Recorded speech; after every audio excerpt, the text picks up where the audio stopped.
Shalom. I'd like to start off by giving all praise, honor, and glory unto Yahweh, Ba'asham Yahushai, Ba'asham Kakodash, double honor to the elders and the apostles of the great millstone that rule well. Peace, blessings, salutations to all you brothers doing this work, true sincerity, and always in charity, presenting your bodies to live a sacrifice, laying down your lives. To the very few sisters that watch, Shalom. This is your brother Malaki from the great millstone camp, to branch out in Des Moines, Iowa, with just another quick lesson. Here on the plantation. This will be a quick in transit, through the spirit. Um, just meditating, man. Just meditating. Brother's been catching hell, so on and so forth. And hey, at the end of the day, it's like the beloved brother Murph, the beloved brother Jeremiah from the Great Millstone Camp out in Chicago. He likes quoting this one song. Now, I can't remember exactly what song it is, but basically how it says that there's always something to remind you. There's always something to remind us that we're still in captivity, man. That we're still under these curses, and that we still need salvation. You know. And I was just meditating here on Ezekiel the 37th chapter, man. Okay. I don't want to do too much talking, so Ezekiel chapter 37, because this is what we're looking towards, man. This is what we're looking for. Ezekiel 37 and 21. And say unto them, Behold, thus saith the Lord Yahweh power, Behold, I will take the children of Israel from among the heathen, whither they be gone, and I will gather them on every side, and bring them into their own land. We're looking forward to going back into our land of Israel, as the apostles asked Yahweh Shai, is this the time that thou will restore the kingdom unto Israel? Because that's what we've been looking for all this time, man, for the Lord to return, for him to set up his throne, and for Israel, for the kingdom of Israel to be established here on earth, right? It says, and I will make them one nation in the land upon the mountains of Israel, and one king shall be king unto them all, and they shall no more be two nations. Neither shall they be divided into two kingdoms anymore, right? So it's not going to be a northern kingdom here, a southern kingdom there. No, man, we're all going to be one collective house together. We're all going to be brought together. That no more is there going to be, hey, man, all these curses are going to be taken off us, off our people too. So there's not going to be a Judah, basically it says, I'm probably going to mix it up, but it says, Judah shall not vex Ephraim, and Ephraim shall not envy Judah, or vice versa. I forget exactly which one pertains to which tribe. But a southern kingdom and northern kingdom are going to live together peaceably, man. And we see that here within the brotherhood, within the Achim. In Deuteronomy the 28th chapter, it tells us how a man's eye shall be evil towards his brother, so on and so forth. Okay, it says, neither shall be divided into two kingdoms anymore, neither shall they defile themselves any more with their idols, nor their detestable things, nor with any of their transgressions, but I will save them out of all their dwelling places wherein they have sinned, and I will cleanse them. So they shall be my people, and I will be their God. And, according to Wisdom of Solomon, I believe it tells you how much evil idolatry has wrought within the world, man. It says, let me see if I can find it. Good turns. Wisdom of Solomon, chapter 14, and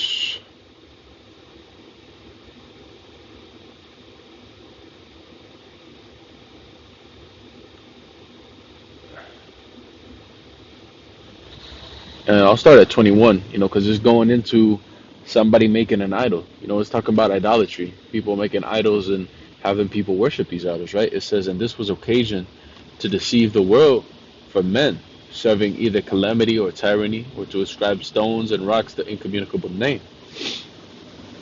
That's like it.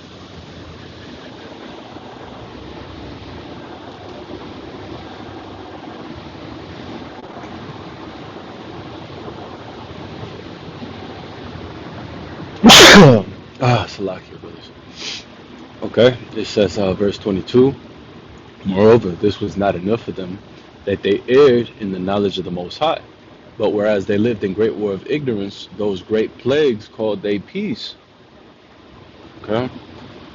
For whilst they slew their children in sacrifices, or used secret ceremonies, or made revelings of strange rites, they kept neither lives nor marriages any longer undefiled.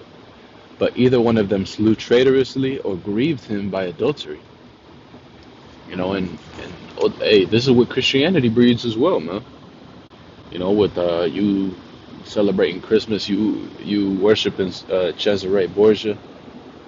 You know, people don't fear the Lord, man. They might read the Bible, so on and so forth, but they don't hold themselves to the standard of Yahweh Basham Yahushai. Why? Because that's not withheld in Christianity, right? In Christianity, it's okay if you go commit adultery. If you go commit adultery, because sweet baby Jesus forgives you. Or it's okay if you go eat pork. It's okay if you do ill to your brother, because the Lord will forgive you, right? According to them. It says, for whilst they slew their children in sacrifices, or used secret ceremonies, or made revelings of strange rites, they kept neither lives nor marriages any longer undefiled. A bunch of adultery. But either one of them slew another traitorously, or grieved him by adultery. So that there reigned in all men, without exception, blood, manslaughter, theft, and dissimulation, corruption, unfaithfulness, tumults, treachery, disquieting of good men, forgetfulness of good turns, defiling of souls, changing of kind, right? These alphabet people, disorder in marriages, right? You got the Jake woman trying to surpass a man, doing a bunch of wickedness, man. Adultery and shameless uncleanliness. For the worshipping of idols not to be named is the beginning, the cause, and the end of all evil. Okay? So within our nation committing idolatry, sacrilege, all these things came to pass, man. Our people, hey, man. Our people are there ain't no other thing to say, but they some hoe ass niggas, man. To their own people. And a lot of times Jake will treat you worse than Esau, man. You know, meditating on that. We're over here working for Jake. And you might go work for Jake, and they might be cool. Yeah, you could kind of shoot the shit with them, so to say, here and there. Hey, but then that, hey, here it is. You've been in captivity all your life. You've been oppressed. To this day, you're still oppressed. And now you got your own business, and instead of doing good to your fellow brothers, instead of doing good to Jake, you want to further the affliction and oppress them, just because you're put in some form of what's it called, position. You know, you have it, Jake working hard, Jake trying to make ends meet, so on and so forth, and you want to afflict them by messing with a man's money. You know. Just hey, man, just making things harder than they need to be, man. You have it. You as an Israelite man, you catching all this hell. You catch hell at home, you catch hell in society, and yet you want to come to work, and instead of you thinking, man, us as Israelite men, even just to put it in layman's terms, me as a so-called black man, I catch so much hell, and I know these brothers, because we got Northern Kingdom and Southern Kingdom there at work. So yeah, these Jakes are here at work. Let me try and make things smooth here. But no, that's not the case, man. We got to catch hell everywhere, even amongst our own people. There's always something to remind us that this place ain't it, man. There remaineth yet a rest for the people of Yahweh Basham Yahushai. Right? It says back in Ezekiel 37:24, and David shall be my king over them, and they shall have one shepherd. They shall walk in my judgments and observe my statutes and do them. And why is that? Because Yahweh Basham Yahushai is going to put his So like, let me turn this off. Yahweh Basham Yahushai is gonna put his laws within our inward parts, man. You know, I'll grab that, Lord willing, here. Uh, let me finish this. It says, and they shall dwell in the land that I've given unto Jacob my servant, wherein your fathers have dwelt, and they shall dwell therein, even they and the children's children forever. And my servant David shall be their prince forever. Moreover, I will make a covenant of peace with them. It shall be an everlasting covenant, and I will place them, and I will multiply them, and I will set my sanctuary in the midst of them forevermore. My tabernacle also shall be with them. Yea, I will be their God, and they shall be my people. And the heathen shall know that I, Yahweh Ba'asham Yahushai, do sanctify Israel, when my sanctuary shall be in the midst of them forevermore. Okay? It says, damn, let me try and think how this is worded. Any man teach.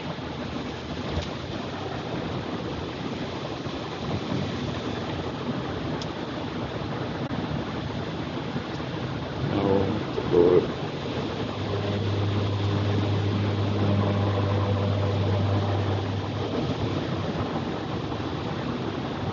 It's lucky.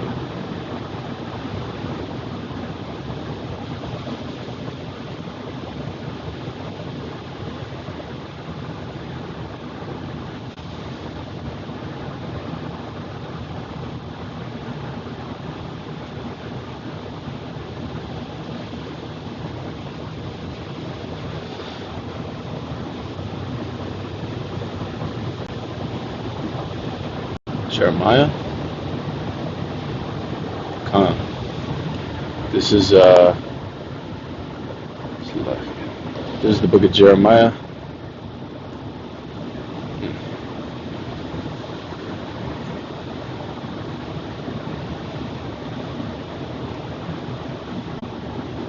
Jeremiah chapter 31 and verse 31. Behold, right? Because it said he was going to make a new covenant with us, an everlasting covenant. So let's read what that covenant is. 'Cause that's what we're entering into, man. That's what we're getting ready to, that's what we're prepping ourselves to enter. Behold, the days will come, saith the Lord Yahweh Ba'asham Yahushai, that I will make a new covenant with the house of Israel and the house of Judah, not according to the covenant that I made with their fathers in the day that I took them by the hand to bring them out of the land of Egypt, which my covenant they break. Okay? It says, although I was an husband unto them, said the Lord Yahweh, but this shall be the covenant that I will make with the house of Israel. After those days, said the Lord, I will put my law in their inward parts and write it in their hearts, and will be their God, and they shall be my people. They shall teach no more every man his neighbor and every man his brother, saying, know the Lord Yahweh. For they shall know me, from the least of them even unto the greatest of them, saith the Lord Yahweh.